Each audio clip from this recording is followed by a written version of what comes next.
ভারতে বিশ্বকাপ খেলতে বাংলাদেশের পর এবার ইংল্যান্ড ও অস্ট্রেলিয়াও আপত্তি জানিয়েছে। কিন্তু কেন? তবে কি ভারত ব্যর্থ? নিপা ভাইরাসের প্রাদুর্ভাবের কারণে ভারতে বিশ্বকাপ খেলতে আপত্তি জানিয়েছে ইংল্যান্ড, উদ্বেগ প্রকাশ করেছে অস্ট্রেলিয়াও।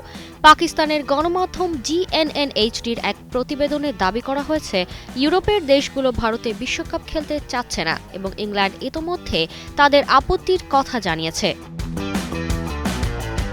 এমন পরিস্থিতিতে অস্ট্রেলিয়ার ফেডারেল স্বাস্থ্যমন্ত্রী মার্ক বাটলার ঘোষণা দিয়েছেন, ভারতে ছড়িয়ে পড়া এই মারাত্মক ও প্রাণঘাতী ভাইরাস কাণ্ডের গতিবিধি তারা গভীরভাবে পর্যবেক্ষণ করছেন। GNN এর খবরে বলা হয়েছে, ভারত একটি ভাইরাসে আক্রান্ত। তারা যেখানে খেলতে যাচ্ছে সেখানকার অবস্থা ভালো নয়। টানা তৃতীয়বার অর্জন করেছে দেশের সেরা সুপার ব্র্যান্ড স্বীকৃতি বসুন্ধরা টিস্যু।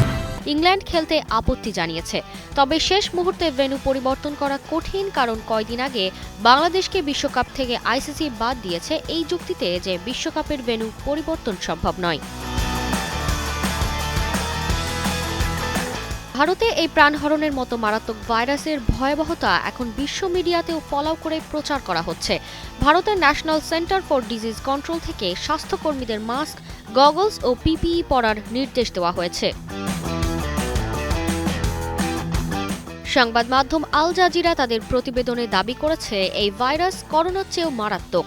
আল জাজিরার প্রতিবেদনে উল্লেখ করা হয়েছে, বিশ্ব স্বাস্থ্য সংস্থার মতে এই ভাইরাসের প্রাণ হারানোর হার 40 থেকে 75% মধ্যে, যা এটিকে করোনা ভাইরাসের চেয়ে অনেক বেশি মারাত্মক করে তোলে। এই পরিস্থিতিতে এত কড়াকড়ি মেনে বিশ্বকাপ খেলা সম্ভব কিনা তা নিয়ে শঙ্কা তৈরি হয়েছে। তারতিবা ফারুহী, কালের কণ্ঠ।